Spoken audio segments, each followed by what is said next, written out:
Hello everyone, as we have discussed the alkene or alkene difference in the previous video. So today I would like to share with you and discuss one of its main variation, which is the modern variation of alkene's difference. So lot of people, usually two-thirds of the games of the alkene's difference end in this scenario. So first of all, let's see how to play the alkene's difference. So first of all, you play white plays e4 and black plays knight to f6.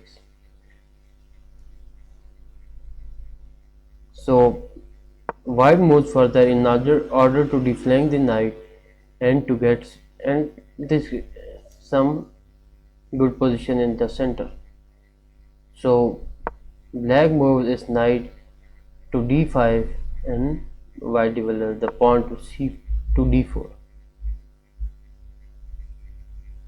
So in this response, black plays pawn to d6. So white and black have the same main goal in each variation, which is trying to hold ground in the center and black is trying to take it down. So the modern variation is white's most popular choice, focusing on development to support the center with pieces. It is called a modern in comparison to more classical approach of continuing to place pawn in the center. So when in the next move, let's just say in the fourth move, white plays knight to f3, and at this stage the black main responses are the main line, either bishop to g4. So now, so the main line starts off with the fourth move, with the black's fourth move, and it can transpose the game into different variations. So first of all, if black plays bishop to g4, the game transposes into the mainline gambit. So what if instead of bishop, black plays g6? So now the game transposes into the Albert variation, and either black can just simply take the pawn with at the e5 pawn. So now the game is transposing into the Larsen variation. So this was the modern variation. So all three moves fight for e5. The main line pins one of the white defender of the square. The Albert variation will hit e5 after the just just say we play the Albert variation. So the Albert will hit e5 after the bishop to g7. At this stage, let's just say black plays knight here in order to exchange the knight, and uh, black plays knight to bishop to g7.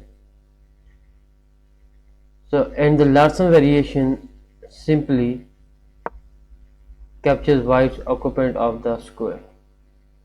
So in the Larsen gamut you can just simply exchange the piece. So the main idea is that two-thirds of the game transpose to this position, and at this stage you can just make any different move and transpose the game into different variations.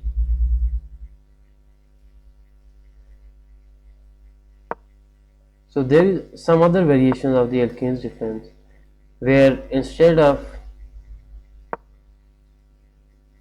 uh, e e5 at this stage, some beginner might be tempted to protect the e pawn with d3. So now this is called the Marcosi variation, but it is extremely passive and scores poorly after After black plays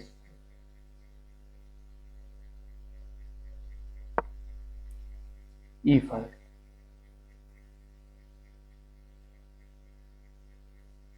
So the black on move 2 can also play the rather knight to g8 or take his knight back instead of knight to, or he can instead of playing he cannot just play, so he might take his knight back, or black can just simply develop other knights. So now we are in, after this development of knight, we transpose the game into the Leonard's variation, where you can simply, with some other moves, you can just play the Brooklyn variation, but it is a bit too protective to be recommended. So now let's head towards the game which was played using the modern defense of Alekhine'S defense.